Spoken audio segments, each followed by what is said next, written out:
अब एक बात समझना, यहां पर मैं एक लाइन खींच रहा हूं बीच में, यहां पर मैं लिख रहा हूं केमिकल कोऑर्डिनेशन, केमिकल कोऑर्डिनेशन, और यहां हो गया नर्वस कोऑर्डिनेशन। नर्वस कोऑर्डिनेशन और केमिकल कोऑर्डिनेशन, ये दोनों ही चीजें आपके पास हो गई। अब यहां पर इनके डिफरेंस समझें।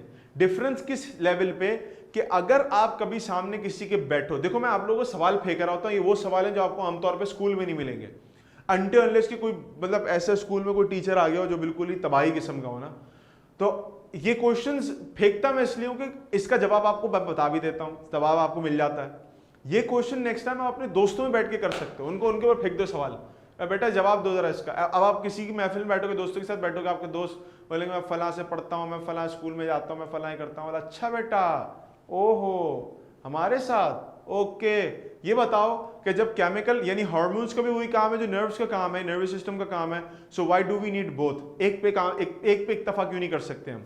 तो क्यों नहीं कर सकते, अब जरा इसके ऊपर आ जाते हैं। सबसे पहली बात, केमिकल कोऑर्डिनेशन, जो केमिकल सिक्रीशंस की कोऑर्डिनेशन होती है, वो रिलेटिवली हमारे पास जो है वो स्लो होती है।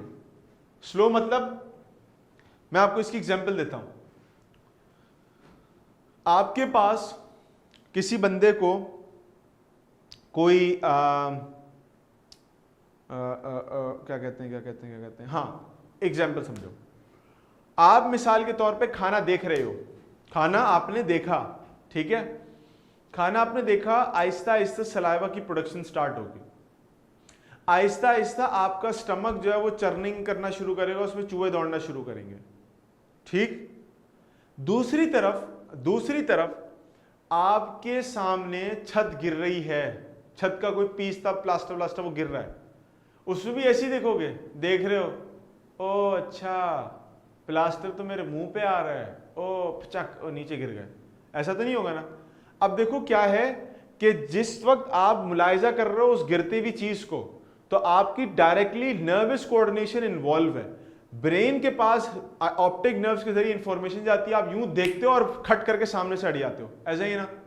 अब अगर आप उसमें केमिकल्स की इन्वॉल्वमेंट करोगे तो वो आपके लिए अच्छा नहीं होगा। तो पता ये चला कि ये आपके पास रिलेटिवली फास्ट इसका रिस्पॉन्स होता है और इसका रिस्पॉन्स थोड़ा स्लो होता है, क्योंकि केमिकल्स डिपेंडेंट होते हैं नर्व्स के ऊपर ही। कैसे? अभी हमने खाना देखा, खाना देख के हमें अच्छा फील हुआ, हमने मिसाल के तौर पर हम बैठे हुए थे कमरे के अंदर, एक अचानक से फ्लफी सा, क्यूट सा, छोटे छोटे पाँव वाला, छोटी सी दुम वाला, बड़ी बड़ी आंखों वाला बिल्ली का बच्चा दाखिल हो गया कमरे के अंदर। अब आप इमेजिन कर सकते हैं कि उस कमरे में क्या हालत होगी बैठे हुए लोगों की। चीखेगा चिल्लाएगा कोई भी नहीं, सबसे पहले क्या, ओ ऐसे ऐसे आवाज निकालते हैं ना बच्चे, लड़कियां, ओ क्या आ गया, वो भागेंगे भाई उसकी तरफ। अब ये देखो बॉडी में क्या हुआ, बॉडी ने उसको देखा, आंखों ने देखा, ओहो कोई चीज आई है, आपकी बॉडी के अंदर ऑक्सीटोसिन रिलीज होना शुरू हुआ, आप खट करके उसकी तरफ भागे कि भाई उठा ले इसको किसी तरीके से। फिर कत्ले आम भी हो सकता है कि बहन में आ जाए, भाई आ जाए, ये मेरे दोस्त का है या मेरा है, तो उस पर फड्डे अड्डे होंगे। तो क्या है कि वो जो मोहब्बत भरा आपके दिल में एक एहसास है उस बिल्ली के बच्चे के लिए, वो केमिकल कोऑर्डिनेशन थी, ठीक है। नर्वस कोऑर्डिनेशन किस वक्त आपको पता चलती है कि नर्वस कोऑर्डिनेशन हर तरफ हो रही है, लेकिन एफिशिएंटली कब पता चलती है? जब मलबा अलबा आपके मुंह पे आ रहा हो। जो लोग गाड़ी ड्राइव करते हैं, इनमें से कोई लड़का अगर बाइक ड्राइव करता है तो उसका आइडिया होगा इस बात का कि बाइक ड्राइव करते हुए, गाड़ी ड्राइव करते हुए आप केमिकल कोऑर्डिनेशन पे रिलाई नहीं करते, क्योंकि आपको फौरन ब्रेक लगाना है, आपको फौरन टर्निंग लेनी है, आपको फौरन रिफ्लेक्सेस चाहिए तेज वाले। बात आ रही समझ में? तो हमें दोनों एंगल्स पे चीजें देखनी पड़ती हैं। अब सवाल ये पैदा होता है, भाई जब इतना स्लो है तो रखा हुआ क्यों है केमिकल कोऑर्डिनेशन को? तो उसका जवाब भी समझ लीजिए। केमिकल कोऑर्डिनेशन के नतीजे में जो रिस्पॉन्स प्रोड्यूस होता है वो आमतौर पे लॉन्ग लास्टिंग होता है। वो आमतौर पे क्या होता है? लॉन्ग लास्टिंग होता है। जबकि हमारे पास नर्वस कोऑर्डिनेशन के नतीजे में जो भी कोई रिस्पॉन्स प्रोड्यूस होगा वो आपके पास शॉर्ट लिव्ड होगा। कैसा होगा? शॉर्ट लिव्ड होगा, शॉर्ट लिव्ड रिस्पॉन्स होगा। अब देखो इसमें बात को समझो।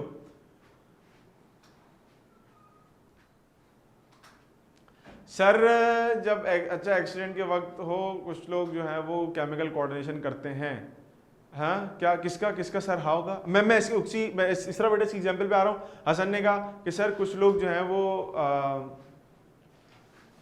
केमिकल कोऑर्डिनेशन यूज करते हैं। वो केमिकल कोऑर्डिनेशन यूज नहीं कर रहे होते, उनके रिफ्लेक्सेस गए गुजरे होते हैं, इस वजह से वो गाड़ी भी कहीं घुसा देते हैं, उनको पता नहीं चलता कि कंडीशन कैसे चल रही है।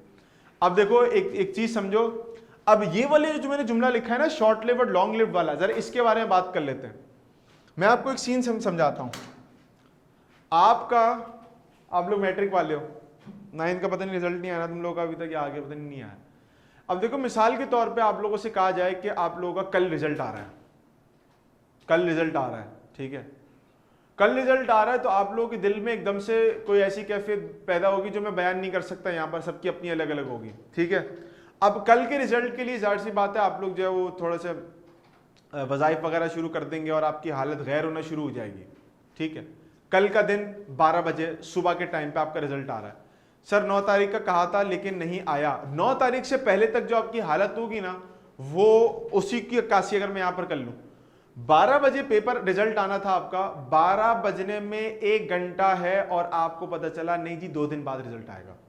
अब ये क्या हुआ, ये क्या हुआ, अब 2 दिन का जो डिले हो गया, मिसाल के तौर पे आज 12 तारीख है, लेट सपोज आगे चला गया 14 तारीख को आपका रिजल्ट, ये जो 2 दिन का डिले आया है, इस 2 दिन के डिले का मतलब क्या है? इस 2 दिन के डिले का मतलब ये है कि आप में से कोई भी ऐसा नहीं होगा कि 2 दिन तक चिल लाइफ गुजारे, अनटर्नलेस के ऊपर किसी की तरह का प्रेशर ना हो, प्रेशर सबके ऊपर ही है।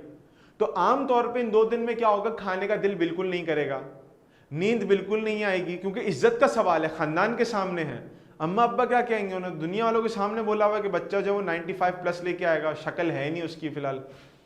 तो अब क्या है, अब ये जो 95 प्लस वाला सीन है, इसके लिए एक्सपेक्टेशंस आपसे बहुत ज्यादा हैं।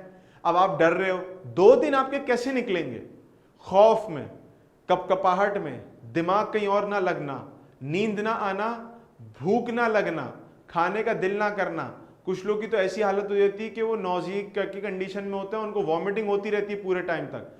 ये सारी बातें जो हैं, ये कंट्रोल कौन कर रहा है, ये नर्व्स कंट्रोल नहीं कर रही, ये केमिकल सिक्रीशंस कंट्रोल कर रहे हैं। इसमें थायराइड का रोल होता है, वो जो मैं ग्लैंड गले वाला बता रहा था, वो सिक्रीशन रिलीज कर रहा होता है। इसमें आपके पास एड्रेनलिन का रोल होता है, इसमें आपके पास जो है कॉर्टिसोल का रोल होता है, वो आपकी बॉडी के अंदर चेंजेस लेके आते हैं। बॉडी जाहिर सी बात है स्ट्रेस में जा रही होती है, स्ट्रेस है, जाहिर सी बात है, रिजल्ट का सुन के किसको स्ट्रेस नहीं होगा। हाँ, कोई फेल होना चाह रहा तो वो बल्कि उसको भी स्ट्रेस होगा कि भाई कहीं पास ही ना हो जाऊं, है, तो ये वाला सीन है। तो स्ट्रेस तो सबको ही होगा। तो अब उस स्ट्रेस को भी काउंटर करना, कौन काउंटर करेगा, केमिकल्स काउंटर करेंगे। तो अगर फॉर एग्जांपल आपके पास जिस वक्त आपको रिजल्ट आना था उस दिन रिजल्ट नहीं आया, बल्कि आपको 2-3 दिन का आगे का टाइम मिल गया, तो अब नर्व्स आपकी बॉडी की रेगुलेशन नहीं करती, ना हार्ट रेट की, ना ब्रीदिंग रेट की, ना आपकी डाइजेस्टिव सिस्टम की, बल्कि वो जो केमिकल प्रोड्यूस हो गए ना, वो अब 5-10 दिन तक आपके पास जो है ना इस तरह का इफेक्ट प्रोड्यूस करते रहेंगे। तो वो जो मैंने वर्ड लिखा है कि ये लॉन्ग लास्टिंग होते हैं, यानी केमिकल सिक्रीशंस का इफेक्ट, और शॉर्ट लिव्ड होता है नर्वस सिस्टम का इफेक्ट। तो इसमें एक फर्क समझें इस तरह से, जैसे लॉन्ग लास्टिंग का मैंने जिक्र किया, जब टेस्ट की डेट डिले हो गई आगे या रिजल्ट की डेट डिले हो गई, तो वो जो कैफियत आपके ऊपर हावी थी ना, वो कैफियत 2 दिन तक जो हावी थी वो केमिकल्स की वजह से हावी थी। वो रिलीज तो 2 दिन पहले हुए थे, उनका असर 2 दिन बाद तक आपको था, क्योंकि केमिकल्स अपना काम कर रहे थे। अब आप बोलोगे सर शॉर्ट लिव्ड की भी कोई एग्जांपल दे दें। केमिकल सिक्रीशन यानी नर्वस कोऑर्डिनेशन जो है वो शॉर्ट लिव्ड है आपने कहा, तो उसकी भी कोई एग्जांपल दे दें ताकि हम फैसला तो कर सकें। आप तो केमिकल की रट लगाई दी है। तो अब जरा मेरी एक छोटी सी बात समझो, किसी को यहां पर आज तक चोट लगी कोनी के ऊपर, किसी को कोनी पे चोट लगी आज तक कभी? आप चलते जा रहे हो, कोनी पे खट करके कोई चीज लग गई होगी, हाँ भाई फील हुआ है किसी को? हेलो हेलो हेलो, बिल्कुल ऐसा फील हुआ है जब कभी कोनी पे या घुटने पे इस तरह से। या एक और एग्जांपल सुन लो, वो कभी कभार ऐसा होता है ना, कोई गर्म चीज हाथ पे लग गई, मुझे बताओ उसका रिस्पॉन्स गर्म चीज लगने का फास्ट होता है स्लो होता है? रिस्पॉन्स फास्ट होता है स्लो होता है? गर्म चीज अगर आपकी कहीं लग गई फास्ट रिस्पॉन्स होता है, यूं करके रिस्पॉन्स आता है, लेकिन उसका असर कितनी देर तक रहता है? आप कहते हो सर उसका असर जो है ना, हमने हाथ लगाया पीछे हो गए, बर्निंग सेंसेशन तो होती क्योंकि हाथ जल गया है या स्किन जल गई है या एकदम से यहां पर चोट लगी है तो दर्द हो रहा होगा, लेकिन ऐसा नहीं होगा कि वो दर्द जो आपके पास जो है नर्वस कोऑर्डिनेशन, आपका हाथ जो है ना बार बार यूं ही होता रहे। अब भाई एक दफा टकरा गया ना गर्म चीज से, पीछे हो गया, अब ये थोड़ी नर्वस यूं पूरे दिन चल रहा है तो यूं हो रहा है। क्यों? क्योंकि जी वो लॉन्ग लिव इफेक्ट था नर्वस सिस्टम का। ऐसा तो नहीं होता एक दफा बस हाथ पीछे हो गया तो हो गया, अब दर्द होता रहेगा क्योंकि आपकी हमाकत की वजह से हाथ जल गया है। लेकिन अब ये नहीं कि वही पैटर्न फॉलो हो जा रहा है, यूं जा रहे हैं, लोग देख के बोल रहे क्या कर रहा है ये, कोई इसके ऊपर जो है वो कैफियत आगे कोई जो है वो कोई मवक्किल, कोई बाबे का कोई जिन विन इसके ऊपर तारी हो गया, आगे क्या मसला हो गया इसके साथ। तो भाई वो एक ही दफा रिस्पॉन्स आया, फास्ट था, बट जाहिल हो गया। अब दर्द वर्द होगा तो वो अलग मसला है। इसमें क्या है केमिकल कोऑर्डिनेशन में कि रिलीज तो हो गए थोड़ी डिले के साथ, लेकिन इनका इफेक्ट 2 दिन तक जारी है, 2 दिन तक जारी है। अब आपका रिजल्ट आ भी जाता है ना और अच्छा आ जाता है, तब भी आपकी कैफियत होती है, आप बोलते हो यार बड़ी अजीब तक कैफियत हो रही है, यार रिजल्ट तो बड़ा अच्छा आ गया लेकिन यार पता नहीं अजीब कैफियत हो रही है। क्यों? क्योंकि उसका असर ही नहीं उतरा अभी तक आपके ऊपर से। मेरी बात समझ रहे हो कि नहीं समझे? तो ये डिफरेंसेस है, इसको दिमाग में अच्छे तरीके से बिठा के रखना, इन चीजों को दिमाग से निकलने मत देना किसी भी तरीके से। समझ रहे हो मेरे बच्चों को? अच्छा, अब यहां पर एक और चीज मैं बता दूं। अब ये 2 डिफरेंसेस होगा जिसकी बेसिस पे हमने कहा यार हमारी बॉडी में जो रिस्पॉन्स हमें चाहिए होगा ना, उसके एतबार से रिस्पॉन्स की कोऑर्डिनेशन सामने आएगी। मुझे अगर लॉन्ग लास्टिंग इफेक्ट चाहिए केमिकल, फॉरेन रिस्पॉन्स चाहिए नर्वस, लेकिन हर चीज का एक ना एक डाउन साइड जरूर है। अगर chemical secretion, chemical coordination slow है, ये इसका एक डाउन साइड है, तो इसका अच्छी बात यह है कि लंबे टाइम तक इसका असर चलता है। यानी भले से हार्मोन देर से रिलीज हो रहा हो या स्लो रिलीज हो रहा हो या स्लो फैल रहा हो, लेकिन उसका असर आपके पास लंबे अरसे तक रहेगा। दूसरी तरफ अगर नर्वस कोऑर्डिनेशन फास्ट है तो उसका डाउन साइड यह है कि वो शॉर्ट लिव्ड होता है। अब देखो, कंपनसेट करने का मतलब यही होता है। कंपनसेट करने का मतलब क्या होता है? आप कहते हो अगर एक बंदा एक काम नहीं कर सकता लेकिन वो ये वाला काम कर सकता है, तो हम उसके साथ एक ऐसे बंदे की जोड़ी बना दें कि जो कि वो वाला काम नहीं कर सकता जो पहले वाला कर सकता है, बट उसको वो काम आता है जो पहले वाले को नहीं आता होगा। तो जोड़ी अच्छी बन जाएगी आपकी कि नहीं बनेगी? तो अगर इस तरह से हम जोड़ी यानी कपल बनाना शुरू कर दें चीजों के और इस तरह से ग्रुप्स बना के चलें तो हमारे पास काम बड़ा एफिशिएंट हो जाता है। मिसाल के तौर पे एग्जांपल दे देता हूं, मुझे लेट सपोज कपड़े धोने अच्छे आते हैं, ये ट्रू फैक्ट बता रहा हूं मैं, लेकिन मुझे इस्त्री करनी अच्छी नहीं लगती, ना मुझे इस्त्री होती है कपड़ों की। मैं ऐसी उठा के ना धो के उसको झटका मार के सुखा के ऐसी पहन के आया था शर्टे वर्टे भी। लेकिन अगर मेरे साथ कोई ऐसा बंदा हो जिसको कपड़े धोने नहीं आते लेकिन उसको कपड़े इस्त्री करने आते हैं, तो हम लोग भाई अपना ड्राई क्लीनिंग की एजेंसी खोल सकते हैं कि नहीं खोल सकते? क्या खोल सकते हैं भाई, आ जाओ। आईपी ग्रेड्स के अलावा ड्राई क्लीनिंग एजेंसी होगी हमारी। तो पता क्या चला कि जब आप 2 डिफरेंट काम है, किसी एक बंदे को एक काम आता है उसको दूसरा काम नहीं आता, या दूसरे वाले को एक काम आता है दूसरा नहीं आता, तो मिलके आप काम अच्छे तरीके से कर सकते हो। यही फायदा हमारे नर्वस और केमिकल कोऑर्डिनेशन का है कि एक फास्ट है तो दूसरा स्लो है, बट एक अगर लॉन्ग लास्टिंग है तो दूसरा शॉर्ट लिव्ड है, तो दोनों अपनी कमियों बेशियों को इस तरह से पूरा कर लेते हैं। क्या मेरी बात यहां तक समझो सारे बच्चे? क्या मेरी बातों को समझ गए भाई? अब यहां पर मैं आपके सामने एक और बात करने लगा हूं, अगर सारी बातें क्लियर हो गई तो। केमिकल कोऑर्डिनेशन वो था जिसमें केमिकल सिक्रीट होते थे। कहां से? एंडोक्राइन ग्लैंड से। कौन से? हॉर्मोन्स। ठीक। न्यूरॉन यानी नर्वस कोऑर्डिनेशन वो है कि जिसमें न्यूरॉन्स या नर्व सेल्स इस्तेमाल होते हैं। अब यहां कुछ बातें बता रहा हूं तो इसको जरा समझ लीजिएगा अच्छे तरीके से। वो बातें क्या है? वो बातें ये हैं कि हमारे पास जो नर्वस कोऑर्डिनेशन है इसमें हमारे पास जनरेट होती है nerve impulse.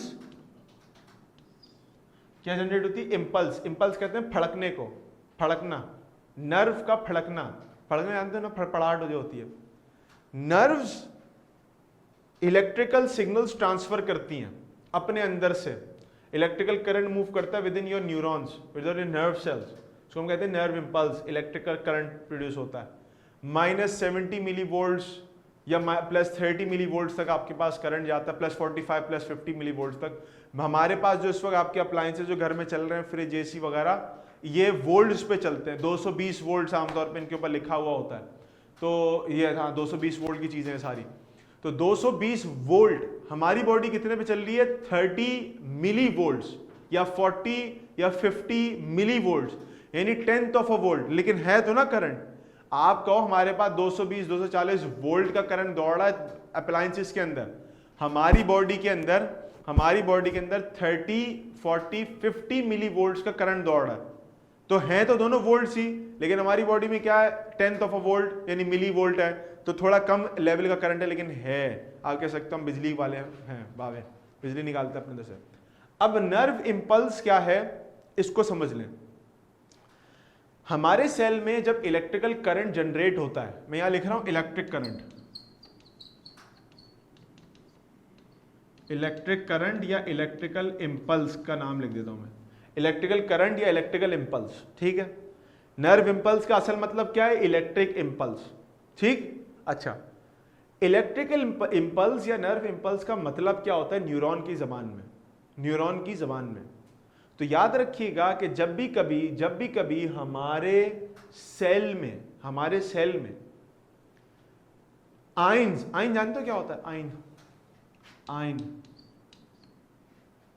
ION, ion. Ion और कानून वाला आयन नहीं है ये, ion. Yes, what is ion? Charge atomic particle. Sodium plus chloride negative, ion. ऐसे ही है ना? ये जो चार्ज एंटिटीज हैं इनका फ्लो अक्रॉस द सेल में कोई चार्ज एंटिटी दाखिल हो रही है, कोई चार्ज स्ट्रक्चर्स बाहर निकल रहे हैं, ये जनरेट करते हैं आपके पास नर्व इंपल्स को। क्या होता है? आयंस का दाखिल होना सेल में या बाहर निकल जाना सेल से, लंबी कहानी है लेकिन आसान अल्फाज में, वो इलेक्ट्रिकल इंपल्स या नर्व इंपल्स कहलाता है। मिसाल के तौर पे अगर मैं इसको लिखूं कि आयंस की एंट्री और एग्जिट, आयन की एंट्री या आयन का एग्जिट बाहर निकल जाना, इससे क्या जनरेट होता है? Electrical charge. कहां पर? नर्व में। क्या कहलाता है? Nerve impulse. समझो बात को कि नहीं समझे? यानी अगर कोई चार्ज स्ट्रक्चर, चाहे सोडियम पॉजिटिव हो, पोटेशियम पॉजिटिव हो, क्लोराइड नेगेटिव हो, आपके सेल में दाखिल हो जाए या वहां से बाहर निकल जाए, उसके नतीजे में जो चार्ज होगा, क्योंकि यार से खुद सोचो ना, सोडियम के ऊपर क्या होता है? सोडियम के ऊपर पॉजिटिव चार्ज होता है कि नहीं होता? अब अगर सोडियम दाखिल हो गया तो पॉजिटिव हो जाएगी वो जगह, अगर सोडियम वहां से बाहर निकल गया तो वो नेगेटिव हो जाएगी। इसी तरीके से अगर कोई क्लोराइड नेगेटिव है, क्लोराइड आयंस, क्लोरीन का आयन दाखिल हो रहा है किसी जगह पे, क्लोरीन का आयन दाखिल हो रहा है तो क्या हो जाएगा? नेगेटिव आयन तो नेगेटिव चार्ज हो जाएगा। बहरहाल बहुत लंबी कहानी है लेकिन आपको वो ग्लिम्स दे दिया मैंने कि इसको समझ जाओगे तो आगे तफसील आसान हो जाएगी कि अगर किसी सेल के अंदर, नर्व सेल के अंदर आयंस जमा हो जाएं या आयंस वहां से निकल जाएं, उसके नतीजे में इलेक्ट्रिकल इंपल्स जनरेट होती है। ठीक हो गया? और उसको हम क्या कहते हैं? नर्व इंपल्स कहते हैं। ये क्लियर हो गई बात? Nerve impulse. तो nervous coordination involves number 1 nerve impulse, number 1 nerve impulse. Number 2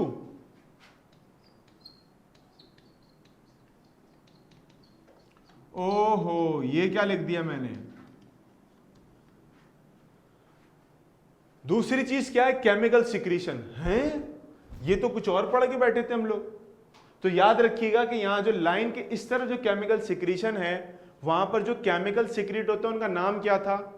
ये जो केमिकल कोऑर्डिनेशन के अंदर जो केमिकल सिक्रीट होते हैं एंडोक्राइन ग्लैंड से, उनका नाम क्या था? आप कहोगे उसका नाम हार्मोन था। ठीक है? लेकिन नर्वस कोऑर्डिनेशन के अंदर जो केमिकल सिक्रीट होते हैं उनको हम हार्मोन नहीं कहते। फिर क्या कहते हैं? उनको एक खास नाम दिया जाता है, उनको नाम दिया जाता है न्यूरो ट्रांसमीटर। क्या कहते हैं? Neuro transmitter. न्यूरो ट्रांसमीटर का मतलब क्या है? देखो भाई, अंग्रेजी है, सीधी सीधी अंग्रेजी को समझते हैं। क्या कह रहे हैं? न्यूरो का वर्ड निकला है नर्व से, ट्रांसमीटर का मतलब ट्रांसमिट करने वाला, नर्व्स की इंफॉर्मेशन को आगे लेके जाने वाला केमिकल कहलाता है न्यूरोट्रांसमीटर। बोलो भाई, समझ में आई बात कि नहीं आई? तो पता चला कि nervous coordination is a combination of two things, nerve impulse which is the entrance और एग्जिट ऑफ आयंस। दूसरी चीज chemical secretion. What are these chemical secretion known as? क्या हार्मोन्स कहते हैं? ना ना ना ना, हार्मोन्स नहीं कहते। फिर क्या कहते हैं? इनको हम न्यूरोट्रांसमीटर्स कहते हैं। न्यूरोट्रांसमीटर्स ऐसे केमिकल हैं जो सेल रिलीज करता है दूसरे सेल के से कनेक्ट करने के लिए, बातें करने के लिए उससे। याद रखिएगा हमेशा एक बात, एक न्यूरॉन है, दूसरा न्यूरॉन है, इन दोनों न्यूरॉन के दरमियान में इलेक्ट्रिकल इंपल्स जनरेट नहीं होता। दरमियान में इलेक्ट्रिकल इंपल्स जनरेट नहीं होता। इनके दरमियान में रिलीज होते हैं केमिकल्स, यानी यहां से केमिकल रिलीज होगा और यहां तक पहुंचेगा, लेकिन within this cell nerve impulse generate होती है। Nerve impulse, chemical, chemical receive nerve impulse, फिर केमिकल रिलीज नर्व इंपल्स। तो समझ रहे हो बात को? एक के बाद एक के बाद एक के बाद इस तरह से चीजें आपके पास चल रही होती हैं।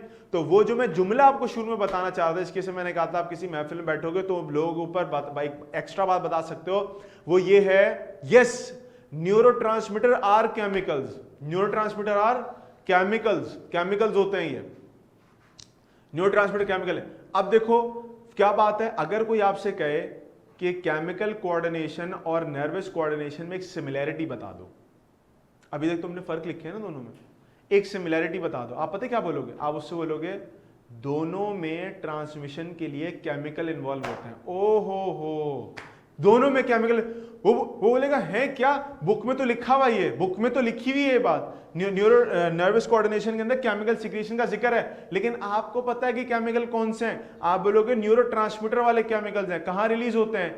एक न्यूरॉन और दूसरे न्यूरॉन के दरमियान में केमिकल्स रिलीज होते हैं। ये जो केमिकल रिलीज होते हैं इसको हम हार्मोन्स नहीं कहते, इसको क्या कहते हैं? न्यूरोट्रांसमीटर। सामने वाला आप पे एतराज करेगा, बोलेगा यहां पर इसको न्यूरोट्रांसमीटर क्यों कह रहे हैं, इसको हार्मोन क्यों नहीं कह रहे? तो आप क्या बताओगे? हार्मोन वो होता है जो डक्टलेस ग्लैंड से रिलीज होता है, जिसको हम एंडोक्राइन ग्लैंड भी कहते हैं। चलो भाई, एंड हो गया, mic drop performance.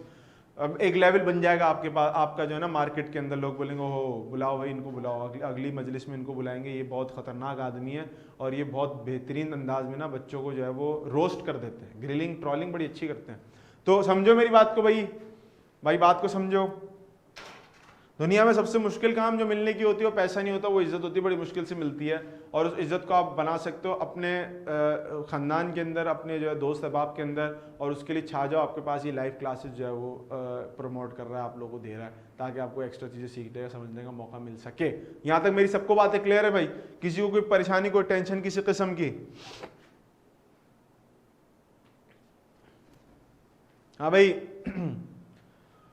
Okay sir, bio के नोट्स आपके पास अभी अपलोड हो जाएंगे, नोट्स मिल जाएंगे आप लोगों को, नोट्स मिल जाएंगे, नोट्स अंडर प्रोग्रेस है, वो इंशाल्लाह मिलेंगे बिल्कुल इंशाल्लाह मिलेंगे आप लोगों को नोट्स, बहुत अच्छे तरीके से मिलेंगे।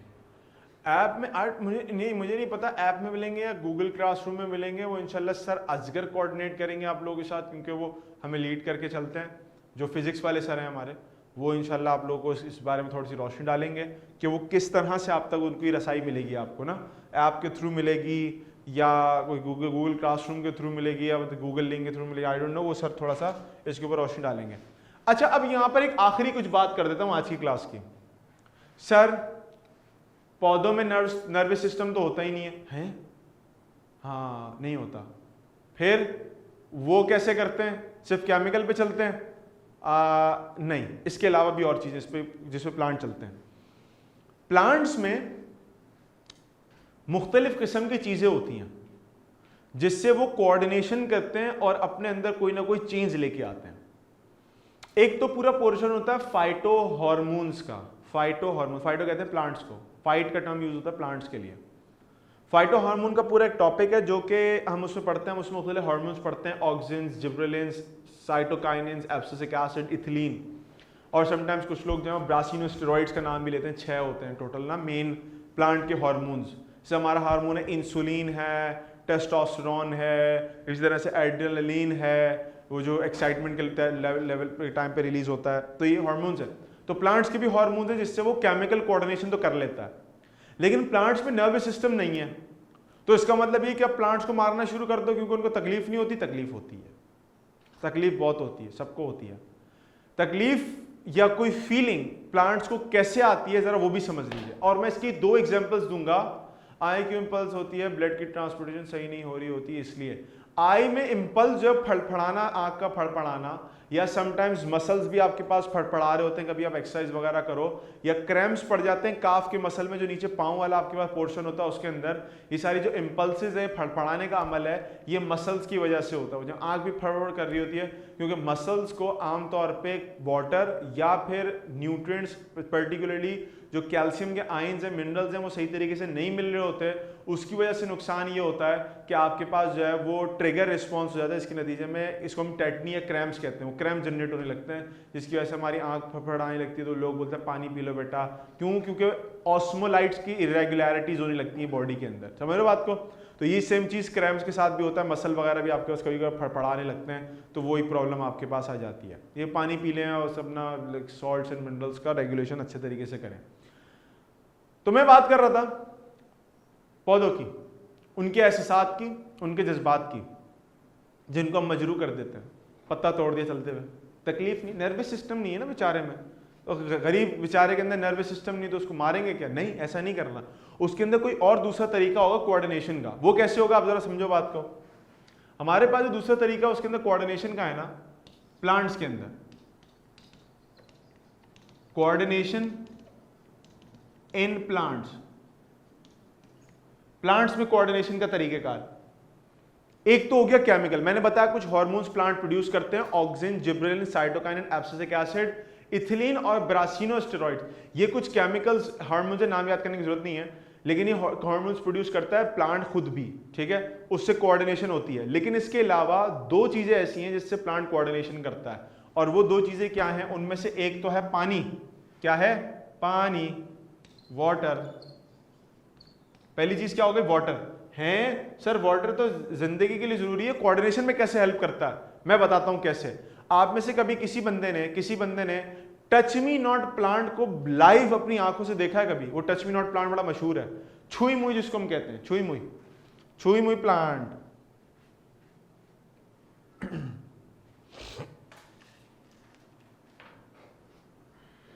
अच्छा, बहुत सारों ने नहीं देखा, कोई बात नहीं। अगर आपने कभी इमली का पौधा देखा है ना, इमली का पौधा अगर देखा है, इमली के पौधों में एक चीज़ ये होता है कि अगर वो रात के टाइम पे ना उसके पत्ते नीचे की तरफ मुड़ जाते हैं।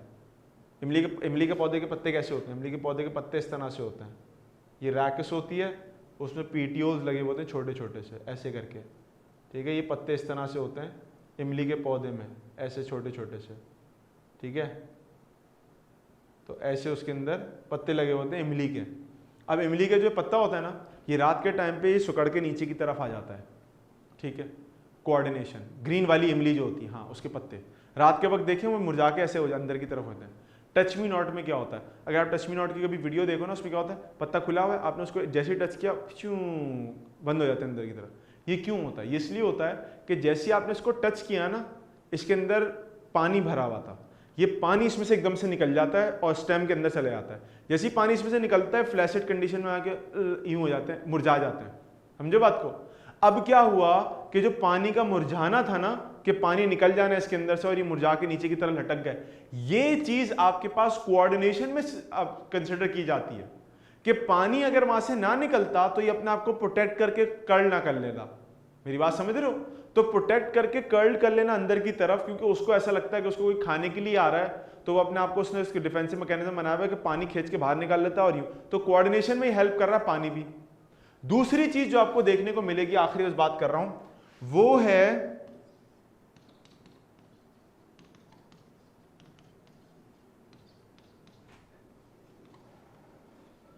हेयर लाइक स्ट्रक्चर, जिसको हम ट्राइकोम्स भी कहते हैं। ये हेयर लाइक स्ट्रक्चर क्या करते हैं? हेयर लाइक स्ट्रक्चर जो है ना, वो एक सेंसेशन भेजते हैं, आपके लीफ के अंदर कि कुछ है, बंद कर लो अपने आप को। पानी की अब जरूरत नहीं पड़ती वहां पर। सब प्लांट्स में coordination due to the result of chemical system है। केमिकल सिस्टम होगा, नर्वस सिस्टम नहीं होगा। बट केमिकल्स में हार्मोन्स के अलावा भी कौन कौन सी चीजें, वो भी जिक्र कर रहा हूं मैं साथ साथ, ठीक है। लेकिन सारा मामला केमिकल से रिलेटेड ही है, ठीक है। अब देखो, वीनस फ्लाई ट्रैप किसी ने देखा? वो जो यूं होता है, यूं बंद कर लेता है अपने आप को, दांत होते हैं उसके ऐसे करके, वीनस फ्लाई ट्रैप होता है, मक्खी बैठती है अंदर, बंद कर लेता है अपने आप को, Venus fly trap. Venus fly trap की खास बात है, कभी आप वीडियोस में देखना, आज आप लोग घर जाके, घर पे तो खैर बैठे हो, लेकिन ये काम करना, वीनस फ्लाई ट्रैप के ऊपर एक एक्सपेरिमेंट किया जाता है कि वीनस फ्लाई ट्रैप के अंदर एक गोश्त का टुकड़ा डाल देते हैं ऐसे उसके मुंह में, और इंतजार करते रहते हैं कि शायद ये अभी मुंह बंद करेगा, मुंह बंद नहीं करता। क्यों नहीं करता? वजह बताता हूं क्यों नहीं करता। लेकिन अगर आप गोश्त को हटा दो और उसकी जगह मक्खी को बैठने दो, तो मक्खी को देख के बंद कर लेगा वो। वजह क्या हुई इसकी? वजह इसकी ये हुई कि जब वीनस फ्लाई ट्रैप खुला हुआ होता है ना, तो उसको सेंसेशन चाहिए होती है मूवमेंट की। अब देखो प्रॉब्लम क्या होती है, अगर वीनस फ्लाई ट्रैप का मुंह खुला हुआ है, उसमें कोई पत्ता आगे गिर गया और वो मुंह बंद कर ले, तो पत्ते से उसको क्या ग़िज़ायत मिलने वाली है? वो तो मक्खियां वगैरह खाता है। तो ये उसने अपने अडेप्टेशन क्या की कि उसके मुंह के अंदर नीचे की तरफ यहां पर छोटे छोटे से बाल से लगे हुए होते हैं। जब कोई जानवर अंदर की तरफ आके इन बालों से टच करता है, तो ये बाल आपके पास क्या करते हैं, इसको बंद कर देते हैं ऐसे करके। मेरी बात समझ रहे हो? हमने जब गोश्त डाला था तो थी तो उसकी मतलब की चीज, प्रोटीन मिलता उसको उससे, लेकिन क्या, चूंकि वो मूव नहीं कर रहा था, और हेयर जो हेयर लाइक स्ट्रक्चर ट्राइकोम थे उसको उसने ट्रिगर नहीं किया, इसने बंद नहीं किया अपना मुंह। तो पता क्या चला कि कोऑर्डिनेशन का मुख्तलिफ मेथड्स प्लांट के अंदर भी हैं, बस हमें पता नहीं है। मेरी बात समझ? अब वो कीड़े मकोड़े चाहे बटरफ्लाइज हो, फ्लाइज हो, हनी बीज हो, वास्प हो, कुछ भी हो, वो जब इसके मुंह में जाते हैं तो वो हेयर लाइक स्ट्रक्चर्स को हिलाते हैं, वो हिलते हैं, उसके नतीजे में आपके पास बंद कर लेता है अपने आप। मेरी बात क्लियर हुई? तो कोऑर्डिनेशन इन प्लांट्स कई सारे तरीके की होती है। हम सिर्फ उसमें प्लांट हार्मोन्स को देखते हैं, बट उसमें समटाइम्स पानी की इन्वॉल्वमेंट भी होती है, उसमें आपके हेयर लाइक स्ट्रक्चर्स की इन्वॉल्वमेंट भी होती है, एंड सो ऑन। मेरी बात समझो सारे बच्चे? तो आज की क्लास के बाद इंशाल्लाह आप लोगों के पास एक एडिशनल बात होगी कि आप उससे जाके बात भी कर सकते हो, अपनी इस नॉलेज को आगे भी कन्वे कर सकते हो।